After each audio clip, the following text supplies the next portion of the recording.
Quelques commentaires sur le devoir surveillé de lundi en mécanique quantique.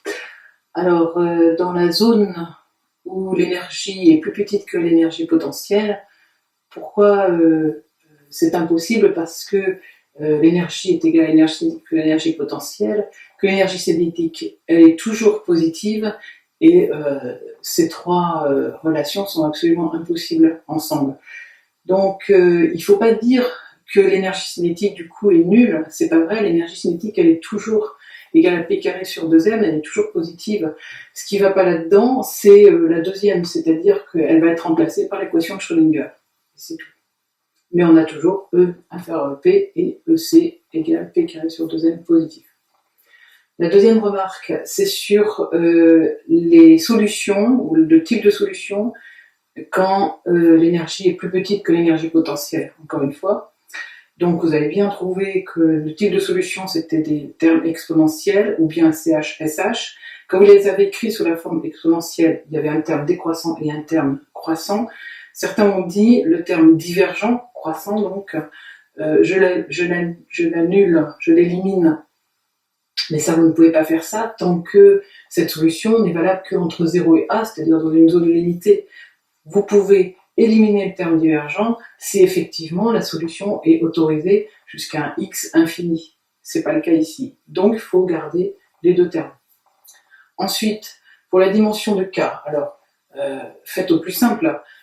K, d'accord, c'est racine de 2m v moins e sur h bar carré, mais c'est quand même beaucoup plus facile de comparer dimensionnellement avec l'équation de Schrödinger le terme d2xi sur dx2 et le terme k carré xi, puisqu'il y a une différence entre les deux, ils sont de même dimension. Donc, d2xi a même dimension que xi, ça s'élimine, il ne reste plus que k carré en 1 sur x carré, c'est-à-dire k carré en 1 sur l carré, donc k en 1 sur l. C'est beaucoup plus simple, il faut faire au plus vite. Ensuite, sur la fonction d'onde, alors ici, notez xi de x, la fonction d'onde spatiale, xi de x, dans le cours on a fait phi de x, mais bon, il faut s'adapter à la notation du sujet. La fonction d'onde stationnaire, c'est quand on rajoute le terme exponentiel moins IOT sur h bar. Ce qui est relié à la densité de probabilité de présence de la particule, c'est la norme au carré de la fonction d'onde, que ce soit la fonction d'onde stationnaire avec sa partie temporelle ou la fonction d'onde spatiale, puisque la norme au carré de la partie temporelle, ça fait 1, donc ça donnera pareil.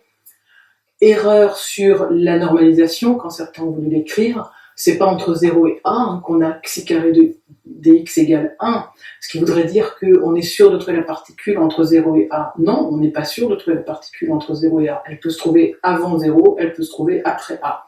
Ce dont on est sûr, c'est qu'elle se trouve entre moins l'infini et plus l'infini. Donc la normalisation, les bornes, c'est moins l'infini plus l'infini. Enfin, pour les applications numériques, alors là j'insiste, parce qu'en mécanique quantique, c'est vraiment la partie difficile et il ne faut pas la rater et elle donne des points. Donc, les données numériques étaient sur h bar c en électronvolts fois nanomètre, mc carré en électronvolts, v sur c à dimensionner une unité de masse atomique et à la largeur du tunnel en nanomètres. Première question, E en électronvolts. On avait trouvé que c'était 1/2 de mv carré, très bien. Pour utiliser les données, il faut faire apparaître artificiellement mc carré et v sur c.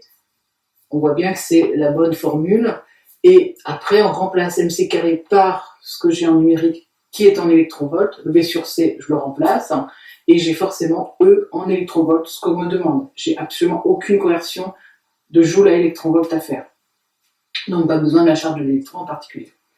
Pour l'action de A, lambda, la longueur d'onde H sur P, comment faire? Eh bien, en utilisant les valeurs numériques ici, un petit arrangement, pareil, je récupère H bar C, je récupère MC carré, je regarde en quelle unité me sont donnés H bar C et MC carré, je vois qu'H bar C c'est électronvolts fois nanomètre, MC carré c'est électronvolts, les électronvolts vont s'éliminer d'eux-mêmes, il va me rester des nanomètres, donc si je prends ces chiffres-là, j'aurai lambda en nanomètres, directement. Ça ne fait pas un calcul si compliqué. Pour avoir K qui est 2 pi sur lambda, si je garde lambda trouvé ici en nanomètres, j'aurai K en nanomètres moins 1. Et ça fait des chiffres raisonnables. Pour la question 3D, K carré, qui est égal à 2m e moins v0 sur h bar 2, même chose, je fais un petit trafic, je récupère mc carré, en multipliant par c carré, du coup je divise par c carré en bas, Et ainsi, je récupère h bar c au carré. Le mc carré est en électronvolts, le h bar c est en électronvolts fois nanomètre. Là, il est au carré, je regarde. Si je mets E-V0 en électronvolts, je vais éliminer les électronvolts. Ici, ils seront au carré, là aussi au carré, parfait. Ils sont éliminés. Du coup, j'aurai le K carré en nanomètres moins 2, avec les chiffres que j'aurai utilisés, qui me sont donnés. Si je veux le facteur transmission en 4B, je vois ici que K, grand K, si je les prends de même dimension, de même unité, ici le nanomètre moins 1, ça va se supprimer. Là j'ai un K puissance 4 en dimensionnel, et là j'ai un K puissance 4 en dimensionnel. Donc je vais les mettre en nanomètre moins 1 tous, et comme ça je serai débarrassé. Ici, si je mets grand K en nanomètre moins 1, il faut absolument mettre A en nanomètre, forcément. Donc les calculs, il ne faut pas les compliquer. Il faut toujours s'arranger pour les simplifier. Et c'est vraiment important de s'obliger à poser les calculs, particulièrement en mécanique quantique.